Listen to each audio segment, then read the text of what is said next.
Hello, my lovely people. It's Grace here, Bicadonia. Now, let's talk about round the world travel and navigation. So, I've been on the road for about 5.5 years now, and I've never used a custom GPS unit for my navigation.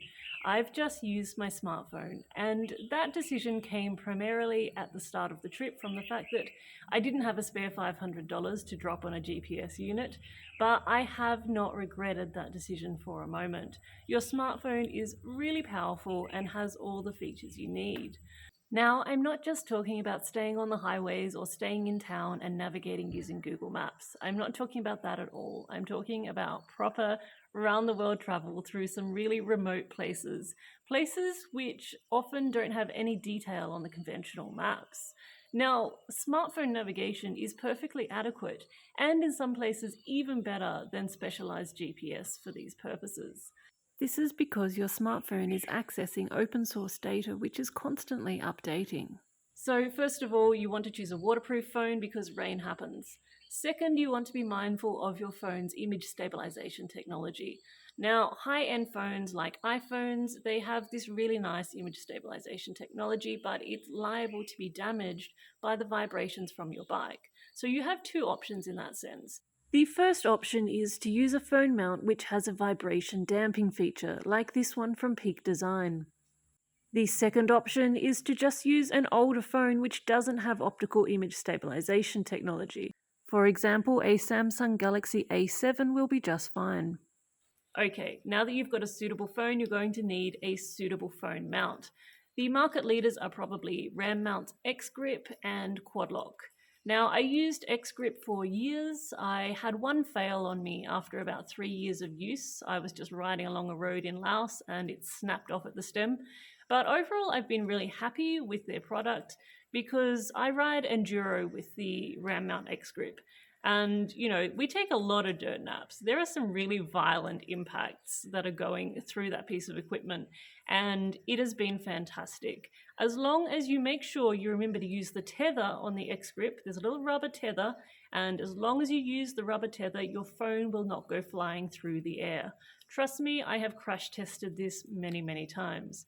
So in that sense, it's not indestructible, but it's pretty close.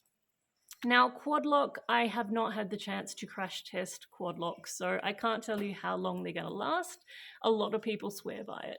The really nice thing about both X-Grip and Quadlock is you can get vibration dampening components to go with those so that if you have a fancy phone, you won't kill your camera stabilization technology. There are some other brands that may be worth considering. I'm going to talk about Peak Design a little bit more in a minute. But whatever you do, make sure you have a sturdy phone mount. So now that you've got your phone and your phone mount sorted, you just need to download a few free apps. So the ones that I would recommend include Locus, Gaia, Maps.me, and Osmand. Now, these apps are good for different reasons. First of all, we have Gaia and Locus. They have really nice contour information. So if you're really in the middle of nowhere and there's no roads, there's no tracks or anything, you can still use your GPS and that contour information to find a way to get where you need to go. So those apps are quite literally lifesavers at times. Now, I really like Maps.me because I think it has some of the most complete tracks data. So in terms of walking tracks, in terms of single track through the jungle, Maps.me is usually really good. You can also plot a route really nicely through Maps.me. If you want to use the single track, if you want to stick to those walking tracks through the jungle, then you can just go into cycling mode or walking mode, set it accordingly, and Maps.me will map you a route that you can follow.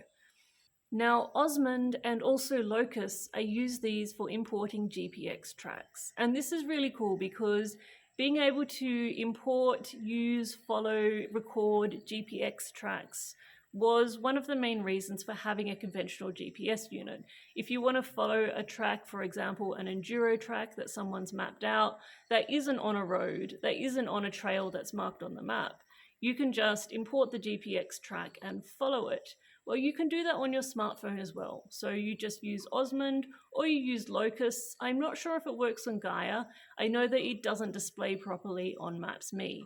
So, Osmand or Locus, import your GPX tracks, record your GPX tracks, share your GPX tracks. You have all the functionality, along with the fact that your smartphone has a much more user-friendly interface than you're going to find on any conventional GPS unit. So this is why I've never found myself wishing I had a GPS unit, because there are free apps that do all of this.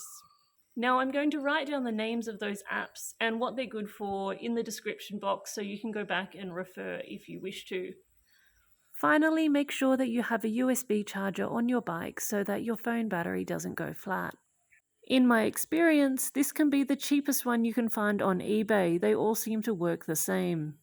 However, be careful and make sure that you wire it to wires which go through the ignition of your bike so that there's no charge to those wires when the bike is switched off.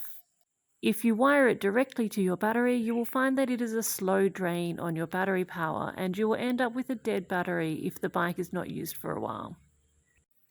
And that's basically it. It's all you need: smartphone, phone mount, and some free apps, and you're good to go. You're good to ride around the world. Now, before I go, just one further note on mounting systems. So I've told you about X-Grip, I've told you about Quadlock, and the one I have here is by Peak Design. Now, they're based in San Francisco. It's quick release, and it also incorporates a vibration dampener. I've been using it on my CBR. I am going to be testing it out on my enduro bikes, which will put it through its paces for sure. Let me show you how easy it is to take your phone on and off. Done. And to go on again. Done. So it uses a combination of magnets and clips. So the magnet lines it up properly and the clips lock it in place. Now, full disclosure, Peak Design sent me this system for free, and so I am testing it out and putting it through its paces.